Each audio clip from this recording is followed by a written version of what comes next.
তাদের আচার ব্যবহারের সাথে ফেরাউনের আচার ব্যবহারের মিল আছে। ফেরাউন ইচ্ছাকৃত বানু ইসরাইলের শিশু সন্তানদের জবাই করত, আর এরা আজকের যুগের ফেরাউন ইচ্ছাকৃতভাবে মুসলমানদের শিশু সন্তানদেরকে হত্যা করতেছে। তাদের টার্গেট পুরুষ মানুষও নয়, তাদের টার্গেট মহিলা মানুষও নয়, তাদের টার্গেট শিশু। ফেরাউন যেমন আদেশ দিয়েছিল বানু ইসরাইলের ছোট ছোট বাচ্চাদের হত্যা করতে হবে, তাদেরও আদেশ আছে মুসলমানদের ছোট ছোট বাচ্চাদের হত্যা করতে হবে। সম্মানিত উপস্থিতি, কিন্তু আমি আপনাদেরকে বলছি, আজকে আপনারা যেই ভয়ঙ্করতা, যেই ভয়াবহতা চোখের সামনে দেখছেন, এর চেয়ে শতগুণ বেশি ভয়াবহ এবং ভয়ঙ্কর যুগ মুসলমানেরা পার করেছে। সেটাই ইতিহাস, যে এর চেয়ে ভয়ঙ্কর এবং ভয়াবহ অবস্থা থেকে যদি আল্লাহ মুসলমানদের উত্তরণ দিতে পারে, তো এই অবস্থা থেকে উত্তরণ দিতে পারে। ওই অবস্থা থেকে আল্লাহ সুবহানাহু ওয়া তাআলা যেই কারণে যেইভাবে উত্তরণ দিয়েছেন, এই অবস্থা থেকে ওই কারণে ওইভাবে আল্লাহ সুবহানাহু ওয়া তাআলা উত্তরণের ব্যবস্থা করে দিতে পারেন। সেই ঘটনা কোন ঘটনা? ক্রুসেডারদের ঘটনা এবং হালাকু খা ও চেঙ্গিস খানের ঘটনা, তাতারি মঙ্গোলীয়দের ঘটনা। চীনের পাশে এখনো একটি রাষ্ট্র আছে মঙ্গোলীয়। আর ক্রুসেড বলা হয় যেই ক্রুশ বিদ্ধ করে শুলে চড়িয়ে ঈসা আলাইহিস সালাতু ওয়াস সালামকে হত্যা করা হয়েছিল মর্মে খ্রিস্টানেরা বিশ্বাস করে। ওই শুলের ইংরেজি হচ্ছে ক্রস চিহ্ন, কাঠ। সেই কাঠের সাথে এইভাবে হাত বেঁধে প্রেক দিয়ে মেরে ঈসা আলাইহিস সালাতু ওয়াস সালামকে হত্যা করা হয়েছিল মর্মে তারা বিশ্বাস করে। ঠিক এই আকৃতিটাই হচ্ছে ক্রুসের আকৃতি। সেটার উপর ভিত্তি করেই হচ্ছে ক্রুসেড, ধর্মযুদ্ধ, খ্রিস্টানদের জন্য ধর্মযুদ্ধ। এই ধর্মযুদ্ধ পরিচালিত হয়েছিল ইউরোপ থেকে এসে আজকের যে জেরুজালেম, আজকের যে ফিলিস্তিন, আজকের যে লেবানন, আজকের যে সিরিয়া, আজকের যে ইসরায়েল, এই এরিয়াগুলোতে তাদের একটাই টার্গেট ছিল, ওই ইউরোপ থেকে তারা এসেছে মসজিদে আকসা দখল করবে, জেরুজালেম দখল করবে। এই জন্য কেন? মারিয়াম আলাইহা সালাতু ওয়াস সালাম এই শহরে, এই মসজিদে বসবাস করতেন, যিনি তাদের মা মেরি। ঈসা আলাইহিস সালাতু ওয়াস সালাম এই শহরে জন্মগ্রহণ করেছিলেন, এই শহরে তাকে হত্যা করা হয়েছে মর্মে তাদের বিশ্বাস, যিনি তাদের জেসাস, খ্রিস্টানদের। সম্মানিত উপস্থিতি, আর মঙ্গোলীয়দের চেতনা কি ছিল? মঙ্গোলীয়রা ছিল পৃথিবীর সবচেয়ে অসভ্য, অশিক্ষিত, বর্বর জাতি, যাদের কাছে না শিক্ষা ছিল না নিয়ম কানুন ছিল। তারা শুধু বুঝত মানুষের রক্ত পান করতে হবে, মানুষকে নৃশংস পশুর মতো হত্যা করতে হবে। এই জন্য ওই যুগের আলেম ওলামারা মনে করেছিল এরাই ইয়াজুজ এবং মাজুজ। মঙ্গোলীয়রা যখন মঙ্গল থেকে বের হলো, তাতারেরা, চেঙ্গিসকা, হালাকু খারা, তখন এই গোটা মুসলিম বিশ্বের বড় বড় আলেম ওলামারা ফতোয়া দিয়েছিলেন এরাই ইয়াজুজ মাজুজ বের হচ্ছে। সবচেয়ে মজার বিষয় হচ্ছে, বা সবচেয়ে ইন্টারেস্টিং বা শিক্ষণীয় হচ্ছে, ক্রুসেডার এবং মঙ্গোলীয় এই দুই বড় বড় বিপদ একই সাথে মুসলমানদের উপর আপতিত হয়েছিল 50 থেকে 100 বছরের ব্যবধানে। এই জন্য আমি বলেছি ওই যুগটা আজকের যুগের চাইতে বেশি ভয়াবহ ছিল, বেশি ভয়ঙ্কর ছিল, বেশি ভয়ানক ছিল। আজকে গত 10-15 দিনে মাত্র 8-10 হাজার মুসলমানকে হত্যা করেছে। আর হালাকু খা, চেঙ্গিস খা যেদিন বাগদাদে প্রবেশ করে, ওই দিন 6 দিন ব্যাপী, প্রায় 1 সপ্তাহ ব্যাপী লক্ষ লক্ষ মুসলমানকে জবাই করা হয়েছে। লক্ষ লক্ষ হাত দিয়ে ধরেছে এবং জবাই করেছে বাগদাদে। তাহলে একদিকে ইউরোপ থেকে এসেছে ক্রুসেডাররা, আর একদিকে মঙ্গল থেকে এসেছে হালাকু খা এবং চেঙ্গিস খানেরা। এই রকম একটা ভয়াবহ, ভয়ঙ্কর, ভয়ানক পরিস্থিতি থেকে আল্লাহ সুবহানাহু ওয়া তাআলা মুসলমানদের উদ্ধার করেছেন। শুধু উদ্ধার করেছেন তা নয়, যুগ যুগ যাবৎ মুসলমানেরা যেই দেশ বিজয় করতে পারেনি, আল্লাহ এই ক্রুসেডারদের পরাজিত করার পরে, এই মঙ্গোলীয় তাতারদের পরাজিত করার পরে মুসলমানদেরকে সেই দেশ বিজয় করার সুযোগ করে দিয়েছিলেন। যুগ যুগ, সাহাবীদের যুগ থেকে মুসলমানেরা ওখানে গিয়ে মরত ওই দেশ বিজয় করার জন্য, পারেনি। সেটাই হচ্ছে আজকের তুরস্ক, সেটাই হচ্ছে আজকের ইস্তাম্বুল, সেটাই হচ্ছে আজকের কুস্তুনতুনিয়া। আরবিতে বলে কুস্তুনতুনিয়া, ইংরেজিতে বলে কনস্টান্টিনোপল।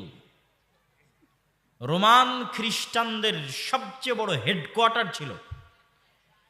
পুরো ক্রুসেডের যুদ্ধের সময়ে জেরুজালেমের বিরুদ্ধে যে যুদ্ধ পরিচালিত হতো, এই যুদ্ধের হেডকোয়ার্টার ছিল তুরস্ক। এটা মুসলিম বিশ্বের সীমানা ছিল রাবাত। হাজার হাজার মুসলমানেরা এই রাবাত, এই সীমানায় গিয়ে মারা গেছে যে কবে আমরা ইস্তাম্বুল বিজয় করতে পারবো, কুস্তুনতুনিয়া বিজয় করতে পারবো। তাহলে দেখেন, মাত্র 200 বছরের মধ্যে ক্রুসেডাররা জেরুজালেম দখল করে নিল, মঙ্গোলীয়রা বাগদাদে লক্ষ লক্ষ মুসলমানকে জবাই করলো। একসাথে এই দুটা ঘটনা ঘটে যাওয়ার পরে, এই দুটা ঘটনা থেকে আল্লাহ তো মুসলমানদের উত্তরণ দিলেনই। ক্রুসেডারদেরকে পরাজিত করে আরব বিশ্ব থেকে বিতাড়িত করা হলো, মঙ্গোলীয়দেরকে বিতাড়িত করা হলো। শুধু এখানেই নয়, আল্লাহ সুবহানাহু ওয়া তাআলা মুসলমানদের ক্রুসেডারদের যে হেডকোয়ার্টার ছিল তুরস্ক, ইস্তাম্বুল, কনস্টান্টিনোপল, সেটাও বিজয় করার তৌফিক দিলেন, এবং সেখানেই প্রতিষ্ঠিত হলো মুসলমানদের শেষ খেলাফা, উসমানীয় খেলাফত। এগুলো সবগুলো ঘটল 200 থেকে 300 বছরের মধ্যে। তাহলে যেই মুহূর্তে ক্রুসেডারেরা এবং মঙ্গোলীয়রা বাগদাদ এবং জেরুজালেমে আক্রমণ করেছিল, ওই অবস্থা থেকে আল্লাহ উত্তরণ দিয়ে যদি কনস্টান্টিনোপল বিজয় করাতে পারেন, আজকে মুসলমানেরা যেই ভয়াবহ ভয়ানক পরিস্থিতির মধ্যে আছে, এখান থেকে আল্লাহ সুবহানাহু ওয়া তাআলা উত্তরণের ব্যবস্থা করে দিবেন। কিন্তু আপনাকে জানতে হবে তারা উত্তরণ পেয়েছিল কিভাবে। দুইজনের নাম বলে, তাদের সংক্ষিপ্ত ইতিহাস বলে আমরা আমাদের এই পর্ব শেষ করব। একজন হচ্ছেন সালাহুদ্দিন আল আইয়ুবী রাহিমাহুল্লাহ রাহমাতান ওয়াসিআ, আরেকজন হচ্ছে সাইফুদ্দিন কুতজ জাহিরুদ্দিন বেরবাস রাহিমাহুমুল্লাহ রাহমাতান ওয়াসিআ। যেই মুহূর্তে ক্রুসেডারেরা গোটা জেরুজালেম 70 থেকে 80 বছর যাবৎ দখল করে আছে, ওই মুহূর্তে ক্রুসেডারদেরকে মসজিদে আকসা থেকে বিতাড়িত করে মসজিদে আকসা বিজয় করেছিলেন সালাহুদ্দিন আইয়ুবী। সালাহুদ্দিন আইয়ুবীর উত্থান কিভাবে হয়েছিল? সালাহুদ্দিন আইয়ুবী কোথায় থেকে এসেছিলেন? সালাহুদ্দিন আইয়ুবীর যে সময় উত্থান, ওই সময় আব্বাসীয় খেলাফতের পতনের সময়। এখন পর্যন্ত তিনটে বড় খেলাফা মুসলিম বিশ্বে প্রতিষ্ঠিত হয়েছিল। এক, খোলাফায়ে রাশিদিনের 40 বছর, আবু বকর, ওমর, উসমান, আলী। 2, উমাইয়া খেলাফত। উমাইয়া খেলাফতে সবচেয়ে বেশি দেশ বিজয় হয়েছে। উমাইয়া খেলাফত আমলে মুসলমানদের কাজই ছিল দেশ বিজয় করা। আব্বাসীয় খেলাফতে তেমন একটা দেশ বিজয় হয়নি। আব্বাসীয় খেলাফতে হয়েছে জ্ঞান বিজ্ঞানের চর্চা। মুসলমানেরা জ্ঞান বিজ্ঞানে বিশ্বের সবচেয়ে বড় বড় বিশ্ববিদ্যালয় বাগদাদ এবং কর্ডোভায় তৈরি করে ফেলেছিল। যদিও কর্ডোভা ছিল আব্বাসীয়দের বাইরে উমাইয়া খেলাফতের অধীনে, আর আব্বাসীয়দের শেষ আমল ছিল সেলজুক, মামলুক, এইরকম খণ্ড খণ্ড সালতানাতের অধীনে। তারপরে নতুন খেলাফত আসলো উসমানীয় খেলাফত। তাহলে যখন সালাহুদ্দিন আইয়ুবীর উত্থান হচ্ছে, তখন মুসলমানদের শক্তিশালী কেন্দ্রীয় কোনো শাসন ব্যবস্থা নাই। নওগাঁর একজন আমির, রাজশাহীর আর একজন আমির, ঢাকার একজন আমির, দিনাজপুরের একজন আমির, এইরকম মুসলিম দেশগুলো খণ্ড বিখণ্ড আকারে আমির ছিল। কেউ সিরিয়ার হালবের আমির, কেউ সিরিয়ার হেমসের আমির, কেউ মিশরের আমির, এইভাবে ছিল। ওই সময় সেলজুকদের হাতে জামেআতুল আজহার, আজহার বিশ্ববিদ্যালয়ের আলোকে বাগদাদে একটি মাদ্রাসা তৈরি হয়েছিল, তার নাম মাদ্রাসা নিজামিয়া। আপনারা এখনো শুনবেন যে দারসে নিজামি এখনো বলা হয়। এই যে পাতাড়ি মাদ্রাসা যখন কওমি মাদ্রাসা ছিল, তখন দেখবেন এখানে লেখা হতো যে দারসে নিজামিতে পরিচালিত হয়। এই দারসে নিজামিটা এসেছে ওই নিজামিয়া মাদ্রাসা। যিনি শিক্ষামন্ত্রী ছিলেন নিজামুল মুলক তার নাম, তিনি মাদ্রাসাটা তৈরি করেছিলেন, তার নামে মাদ্রাসার নাম মাদ্রাসা নিজামিয়া। ওই মাদ্রাসা নিজামিয়া থেকে বড় বড় ছাত্র তৈরি হয়েছে। ইবনে আসাকির তৈরি হয়েছে, তারিখে দেমাশকের লেখক ইবনুল আসির তৈরি হয়েছে, আরো বড় বড় আলেম ওই মাদ্রাসা নিজামিয়া থেকে এসেছে। এই মাদ্রাসা নিজামিয়ার ছাত্ররাই পরবর্তীতে ক্রুসেডারদের কাছ থেকে এবং মঙ্গোলীয়দের কাছ থেকে মুসলমানদের আজাদ করার জন্য জিহাদের নেতৃত্ব দিয়েছিলেন। এখান থেকেই উত্থান ঘটে সালাহুদ্দিন আইয়ুবী রাহিমাহুল্লাহ। সালাহুদ্দিন আইয়ুবী রাহিমাহুল্লাহ তার চাচা আসাদুদ্দিন শেরকোহের সাথে মিশরে একটি অভিযান পরিচালনা করতে এসে তিনি মিশরের দায়িত্বপ্রাপ্ত হন। আস্তে আস্তে তিনি মিশর এবং সিরিয়া দুই দেশেরই দায়িত্বপ্রাপ্ত হন। এই দুই দেশের দায়িত্বপ্রাপ্ত হওয়ার পরে জেরুজালেম বিজয়ের আগ পর্যন্ত অসংখ্য মুনাফিকের তাকে মোকাবেলা করতে হয়েছে। শুধু মুনাফিকে ভরা। ক্রুসেডাররা নারী দিয়ে আর টাকা দিয়ে মুসলমান আমির ওমারাদের কিনে নিত। কেউ ইসলামের কারণে জিহাদ করতে ইচ্ছুক ছিল না। সবার মাথায় আছে জাতীয়তাবাদের কারণে জাতিভিত্তিক জিহাদ হতে পারে। যেমন ইসরায়েলের বিরুদ্ধে আরব বিশ্ব তিনটে যুদ্ধ করেছে জাতীয়তাবাদের উপর ভিত্তি করে, একটা যুদ্ধ জিততে পারেনি, কেননা যুদ্ধটা ছিল জাতীয়তাবাদের কারণে। তো জেরুজালেম যখন ক্রুসেডাররা দখল করে নিয়েছিল তখনও যুদ্ধ হয়েছিল জাতীয়তাবাদের কারণে, জিততে পারেনি। সালাহুদ্দিন আইয়ুবী এই সমস্ত মুনাফিকদেরকে হত্যা করতে করতে, এই সমস্ত মুনাফিকদেরকে ষড়যন্ত্র থেকে মুসলিম উম্মাকে মুক্ত করে তারপরে তিনি মনোযোগ দিলেন জেরুজালেম বিজয়ের জন্য। জেরুজালেম বিজয়ের আগেই, তারও আগে ইমাদউদ্দিন জিঙ্কি, নূরউদ্দিন জিঙ্কি, তাদেরই সিলসিলার ছিলেন সালাহুদ্দিন আইয়ুবী। ইমাদউদ্দিন জিঙ্কি আর নূরউদ্দিন জিঙ্কি তারা জেরুজালেম বিজয় করবেন এই জন্য একটা মেম্বার বানিয়েছিলেন সিরিয়াতে। যেই দিন জেরুজালেমের মসজিদ আকসা বিজয় হবে সেই দিন এই মেম্বার মসজিদ আকসায় স্থাপন করা হবে। ওই মেম্বার এখনো মসজিদ আকসায় আছে। সালাহুদ্দিন আইয়ুবীরও স্বপ্ন ছিল এই যে মেম্বার তৈরি করা হয়েছে, এই মেম্বার আমাকে জেরুজালেমে স্থাপন করতে হবে, মসজিদ আকসায় স্থাপন করতে হবে। এই স্বপ্নে তিনি হজও করেননি, ওমরাও করেননি। পৃথিবীতে আল্লাহর তিনটা ঘর আছে, কাবা, মসজিদে নববী আর মসজিদ আকসা। এই তিনটা ঘরের একটা ঘর, তিনটা ঘরই তো আল্লাহর ঘর। মসজিদ আকসার ফজিলত সম্পর্কে আমি আলোচনা করব, এখানে একটু আপনাদেরকে হিন্টস দিয়ে তারপরে যাব ইনশাল্লাহ মসজিদ আকসার ফজিলতে। আল্লাহ সুবহানাহু তাআলার এই তিনটা ঘরের একটা ঘরকে অন্যের দখলে রেখে কেমন করে আমি আল্লাহর আর একটা ঘর জিয়ারতে যেতে পারি, আল্লাহর আর একটা ঘরে হজে যেতে পারি, আল্লাহর আর একটা ঘরে ওমরায় যেতে পারি, অথচ ওই মুহূর্তে আল্লাহর আর একটা ঘর বন্দী অবস্থায় আছে। এই ব্যথা, এই কষ্ট সালাহুদ্দিন আইয়ুবীর অন্তরে ছিল, সালাহুদ্দিন আইয়ুবীর হৃদয়ে ছিল। এই জন্য তিনি হজও করেননি, ওমরাও করেননি। আগে মসজিদ আকসা বিজয় করবেন, আল্লাহর আর একটা ঘর আগে মুক্ত করবেন বন্দী দশা থেকে, আল্লাহর আর একটা ঘর আগে মুসলমানদের জন্য উন্মুক্ত করে দিবেন, তারপরে তিনি আল্লাহর অন্য ঘর সেটা জিয়ারতের জন্য যাবেন, হজ এবং ওমরা আদায় করার জন্য যাবেন। আজকে 70-80 বছর থেকে মুসলমানেরা মসজিদ আকসা দেখতে যেতে পারে না। আপনারা কতজন হাজি আছেন আজকে এখানে বসে আছেন, মসজিদে নববী দেখেছেন, মক্কার মসজিদ দেখেছেন, মসজিদ আকসা দেখতে যেতে পারেননি। এ আফসোস থাকা উচিত অন্তরে। এটাও ওই তিনটা মসজিদের একটা মসজিদ যেখানে দেখতে যাওয়া উচিত, ওই তিনটা মসজিদের একটা মসজিদ যেখানে গেলে অতিরিক্ত নেকি আছে সালাতের জন্য। এটা মুসলমানদের প্রথম কিবলা, কিন্তু আমরা 70-80 বছর থেকে যেতে পারি না। পৃথিবীর 100 থেকে 150 কোটি মুসলমান তাদের তৃতীয় পবিত্রতম স্থান দেখতে যেতে পারে না। এই কষ্ট মুসলমানদের অন্তরে থাকতে হবে। আপনার সন্তানের অন্তরে এই কষ্ট দিতে হবে। এই কষ্ট সালাহুদ্দিন আইয়ুবীর অন্তরে ছিল দেখেই সালাহুদ্দিন আইয়ুবী মসজিদ আকসা বিজয় করতে পেরেছে। আপনার অন্তরে এই কষ্ট প্রবেশ করাতে হবে।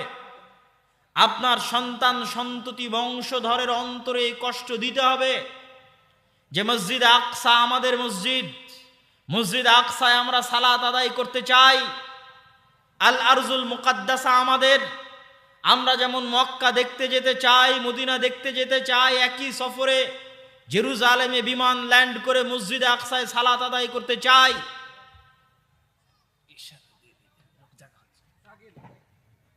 আপনারা যারা একটু সামনের দিকে যদি অল্প অল্প করে চেপে বসেন, পিছনে লোকজন জায়গা পাচ্ছে না, একটু অল্প অল্প করে একটু চেপে বসেন যাতে পিছনে লোকজন বসতে পারে।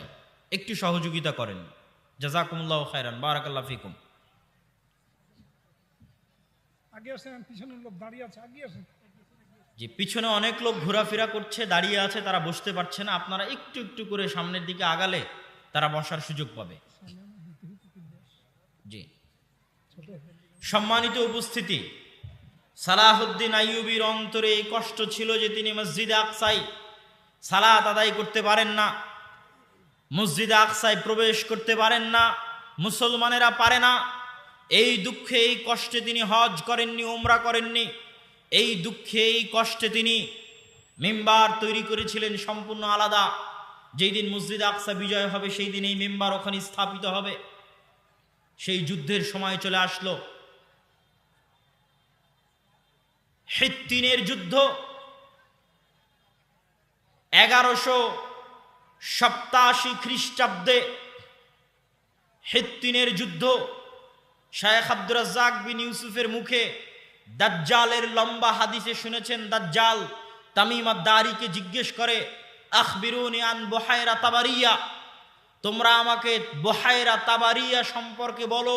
বুহায়রা তাবারিয়াতে কি পানি আছে? ইসরায়েলের সীমানার মধ্যে, এখনকার ইসরায়েলের সীমানার মধ্যে একটা বড় লেক আছে, ওটাই হচ্ছে বুহায়রা তাবারিয়া। ওখানে এখনো পানি আছে।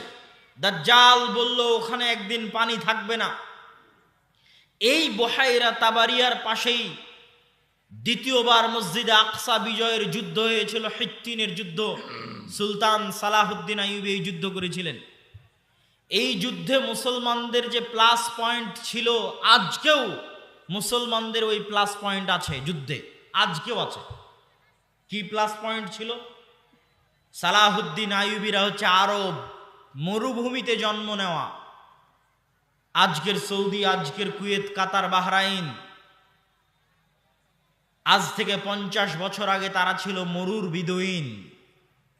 এখন হয়তো এসির কারণে, এসির মধ্যে সুযোগ সুবিধা লাভ করার কারণে সেই মরুভূমির স্বাদটা হয়তো তারা ভুলে যেতে পারে।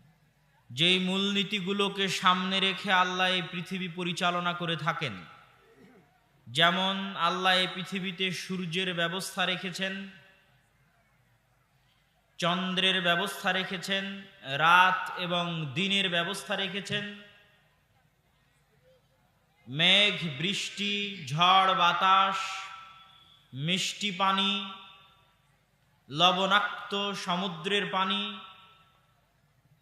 যাবতীয় খাবারের ব্যবস্থা, মানুষের রিজিক এবং রুটির ব্যবস্থা, সব মিলিয়ে আল্লাহ সুবহানাহু ওয়া তাআলা একটা পরিপূর্ণ ম্যানেজমেন্ট সিস্টেম আল্লাহর আছে এই সমগ্র পৃথিবী পরিচালনায়। এই ম্যানেজমেন্ট সিস্টেমের মধ্যে আল্লাহ সুবহানাহু ওয়া তাআলার কিছু রুলস অ্যান্ড রেগুলেশন আছে, কিছু নিয়ম কানুন আছে, যেটা করলে যেটা হয়, আবার কিছু করলে কিছু হয় না। তো আল্লাহ সুবহানাহু ওয়া তাআলার পৃথিবী পরিচালনার এই মূলনীতিগুলো জানার একটাই উপায় হচ্ছে ইতিহাস। যেহেতু আমরা সীমিত জ্ঞান আল্লাহ আমাদেরকে দিয়েছে, এই সীমিত জ্ঞান নিয়ে আমরা ভবিষ্যতের খবর জানি না। এই সীমিত জ্ঞান নিয়ে আমরা মাযা তাকসিবু গাদান, আগামীকাল একটা নাফস কি উপার্জন করবে তা জানে না। ওয়া বিআইয়ি আরদিন তামুত, কোন মাটিতে মারা যাবে তা জানে না। ঠিক তেমনি আমরা আমাদের নিজেদের শরীর, আমাদের সার্বিক অবস্থা সম্পর্কেও জানি না। জানেন কে? আল্লাহ সুবহানাহু তাআলা। আমরা জানতে পারি কি অতীতে হাজার হাজার বছর থেকে পৃথিবীতে কি হয়ে আসতেছে, আল্লাহ সুবহানাহু তাআলা কি করে আসতেছেন পৃথিবীতে, তা জানার উপায় আমাদের কাছে আছে, ইতিহাস। এই জন্য স্বয়ং আল্লাহ সুবহানাহু তাআলা পবিত্র কোরআন মাজিদে ইতিহাসের আলোচনা করেছেন। পবিত্র কোরআন মাজিদে আদম, ইবলিস, জান্নাত থেকে বিতাড়িত হওয়ার ঘটনা, হাবিল কাবিলের ঘটনা, নূহ আলাইহিস সালাতু ওয়াস সালামের মহা প্লাবনের ঘটনা, ইব্রাহিম, মুসা, ঈসার ঘটনা, এগুলো সকল ঘটনা আল্লাহ সুবহানাহু ওয়া তাআলা নিজে পবিত্র কোরআন মাজিদে বর্ণনা করেছেন। তার অর্থ হচ্ছে ইতিহাসের গুরুত্ব আছে, এই জন্যই আল্লাহ সুবহানাহু ওয়া তাআলা কোরআন মাজিদে ইতিহাস বর্ণনা করেছেন। তো আজ সারা বিশ্বের মুসলমানেরা যেই ভয়ঙ্কর এবং কঠিন সময়ের মধ্যে আছে, বিশ্বের ইতিহাসে মুসলমানেরা এর চাইতেও ভয়ঙ্কর, এর চাইতেও কঠিন, এর চাইতেও ভয়াবহ সময় পার করে এসেছে। আপনার কাছে আজ সারা বিশ্বের মুসলমানদের অবস্থা দেখে মনে হতে পারে না জানি আমরা কত কঠিন বিপদে আছি, কিন্তু ইতিহাস পড়লে দেখবেন মুহাম্মদ সাল্লাল্লাহু আলাইহি ওয়াসাল্লামের বিদায়ের পর থেকে নিয়ে গত 1400 বছরে এখন যে অবস্থার আমরা মুখোমুখি তার চেয়ে বেশি ভয়ঙ্কর, বেশি ভয়াবহ, বেশি কঠিন অবস্থার আমরা মুখোমুখি হয়েছিলাম। সেই ভয়ঙ্কর, সেই ভয়াবহ অবস্থার কিছু বিবরণ এবং সেখান থেকে আল্লাহ সুবহানাহু তাআলা মুসলমানদের কিভাবে উত্তরণ দিয়েছিলেন সেটার আলোচনা পেশ করার চেষ্টা করব ইনশাআল্লাহুল আজিজ।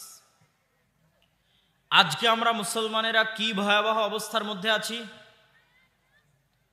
আজকে ফিলিস্তিনের গাজায় এখন পর্যন্ত 8 থেকে 9 হাজারের অধিক মানুষ, নারী, পুরুষ, শিশু গত 10-15 দিনে হত্যা করা হয়েছে। 100, 200, 500 নয়, 8-10 হাজার মানুষ। সমগ্র গাজায় জ্বালানি তেলের 27 দিন যাবৎ 1 ফোঁটা সরবরাহ নাই।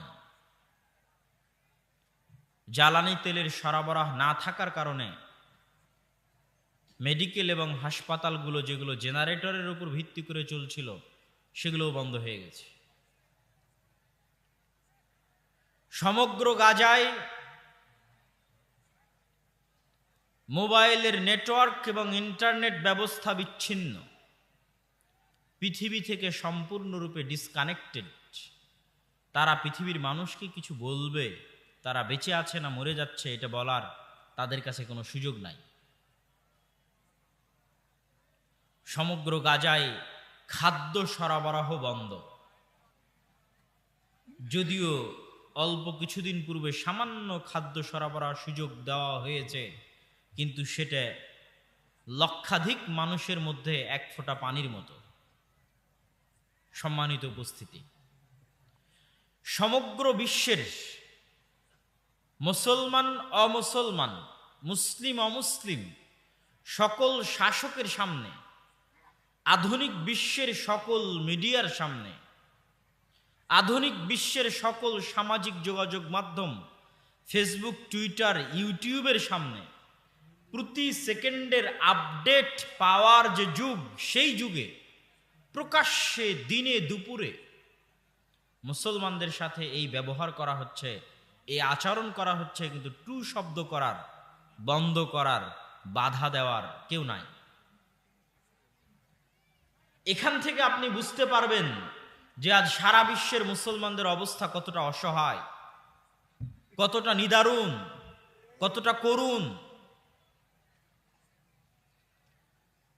মধ্যপ্রাচ্যের মধ্যে ইসরায়েল নামক যে রাষ্ট্রটি স্থাপন করা হয়েছে, আমার মনে হয় পৃথিবীর একমাত্র রাষ্ট্র যার নির্ধারিত কোনো বর্ডার নাই।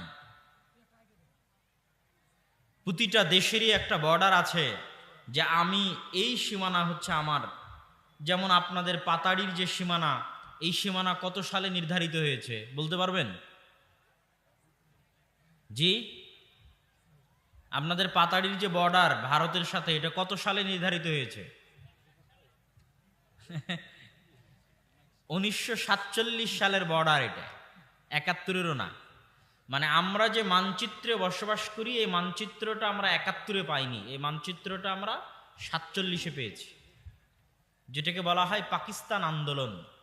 মুসলমানদের জন্য আলাদা দেশ লাগবে মর্মে যে আন্দোলন হয়েছিল, সে আন্দোলনের ফলশ্রুতিতে পূর্ব পাকিস্তানের মুসলমানদের জন্য যে দেশ তৈরি হয়েছিল, সেই দেশ এই দেশ, এই সীমানা সেই সীমানা। তো পৃথিবীর একমাত্র দেশ যার কোনো বর্ডারই নাই। মানে আজ সকালে আমি বললাম এই পর্যন্ত আমার বর্ডার, সকালবেলা ঘুম থেকে উঠে বলছি না ওই পর্যন্ত আমার বর্ডার। যেমন আপনাদের এলাকায় জমির আইল হয়, তো কিছু মানুষ থাকে যে জমির আইল কাটতে কাটতে তার সীমানা বাড়াতে থাকে, প্রতি বছরই একটু করে কাটে আর একটু করে ওইদিকে ঠেলে। তো পৃথিবীর হয়তো একমাত্র দেশ যার কোনো বর্ডার নাই। সে আজ বলবে এই পর্যন্ত আমার বর্ডার, তো ওই পর্যন্ত। কাল যদি বলে ওই পর্যন্ত আমার বর্ডার, তো ওই পর্যন্ত। না হলে সারা পৃথিবীর সকল মানুষের সামনে কিভাবে তারা আজ এই ধরনের ভয়ঙ্কর এবং ভয়াবহ আচরণ এবং ব্যবহার মুসলমানদের সাথে করতেছে?